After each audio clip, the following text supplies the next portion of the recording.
Assalamualaikum warahmatullahi wabarakatuh. Perkenalkan, nama saya Intar Abdias Aprilia, NIM A7110668.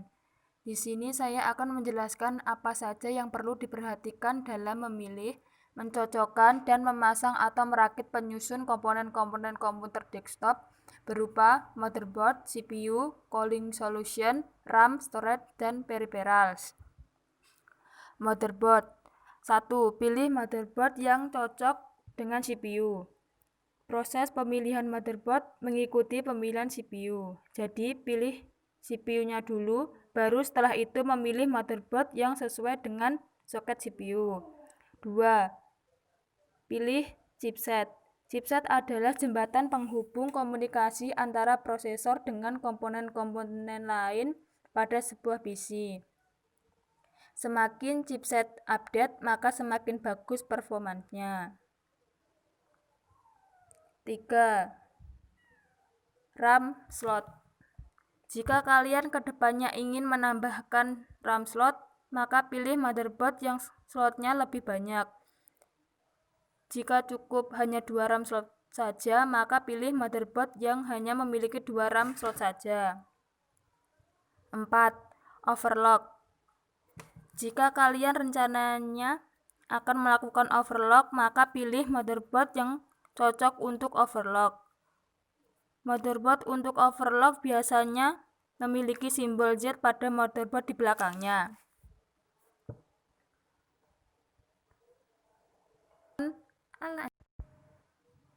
CPU. Pemilihan CPU bukan hanya memiliki AMD atau Intel. Biasanya pemilihan CPU ditentukan untuk digunakan seperti apa. Misal gaming, desain, multimedia, atau lain-lain. Pemilihan ini sangat penting untuk menentukan berapa CPU core yang akan dibutuhkan. Jika hanya sekedar browsing, maka pilih CPU 2 core saja. Sebaliknya, jika digunakan untuk gaming, editing, desain, maka pilih CPU core di atas 2. Cooling solution. Setiap komputer ataupun laptop memiliki komponen ini di dalamnya. Apa sih fungsinya? Heatsink adalah sebuah perangkat pendingin, kadang-kadang juga dilengkapi dengan fan yang ada di dalam komputer. Terletak di dekat prosesor. Cara kerja heatsink mengalirkan suhu panas di dalam CPU melalui komponen tembaga dan aluminium di dalam fan-nya. Jenis heatsink ada 4, yaitu 1. Heatsink casing. Heatsink paling biasa, cara kerja dengan mendapatkan aliran udara di dalam casing. 2. Heatsink fan. Heatsink ini dilengkapi dengan kipas atau fan. Kipas pada heatsink dapat menjangkau VGA sehingga berfungsi untuk mendinginkan sekaligus. 3. Water cooling atau liquid cooler. Tipe heatsink ini untuk mendinginkan CPU dan menetralisir udara di dalamnya sehingga tidak overheating. 4. Dry ice cooler dan nitrogen cair. Heatsink ini digunakan memang sudah sangat genting. Motherboard harus segera dibuka dan ditangani dengan cepat. Cara kerjanya, prosesor yang akan didinginkan hanya perlu ditempelkan langsung dengan dasar tabung tembaga yang diisi dengan dry ice atau nitrogen. Kondisi ini digunakan pada saat prosesor mengalami overclock. RAM atau Random Access Memory. RAM adalah tempat penyimpanan data sementara. Lalu apa sih yang perlu diperhatikan dalam memilih dan mencocokkan RAM? 1. Capacity atau ukuran kapasitas RAM.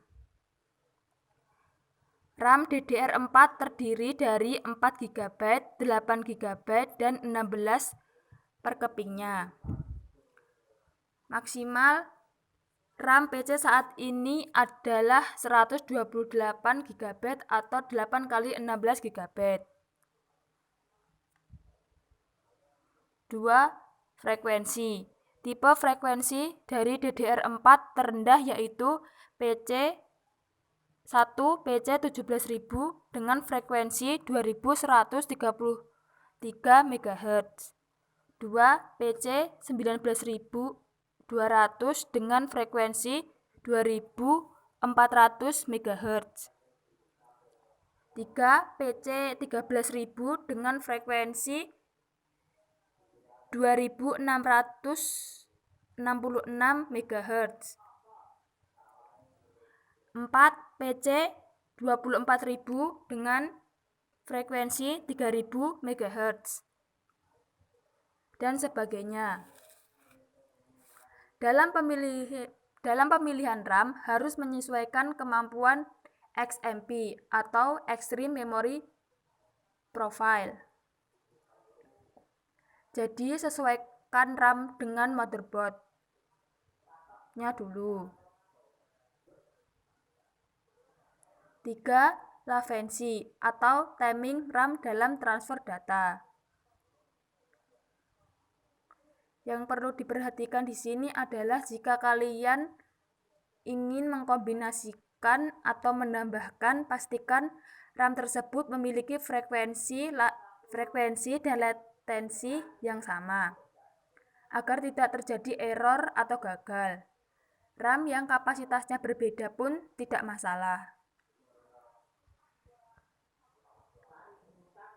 Yang kelima, storage. Hal yang harus dipertimbangkan ketika memilih storage atau SSD yaitu 1. High maximum speed. Pada umumnya kecepatan membaca data dari sebuah SSD sekitar 400 MB per detik dan kecepatan menulis data dari sebuah SSD sekitar 300 MB per detik. Lebih atau kurangnya tidak memberikan pengaruh signifikan pada kinerja SSD. 6. Peripheral. Peripheral adalah segala perangkat eksternal yang dapat dihubungkan dengan komputer desktop sebagai masukan input atau keluaran output. Peripheral dihubungkan dengan komputer desktop melalui serangkaian port yang terdapat pada motherboard. Untuk konektor PS2 untuk mouse berwarna hijau, sedangkan untuk keyboard berwarna biru. Pada pemasangan tidak boleh terbalik. Dan untuk tipe keyboard dan mouse modern rata-rata menggunakan konektor USB tipe A. Lalu keyboard dan mouse wireless yang terkoneksi menggunakan Bluetooth. Untuk motherboard yang tidak dilengkapi Bluetooth bisa menggunakan Bluetooth dongle.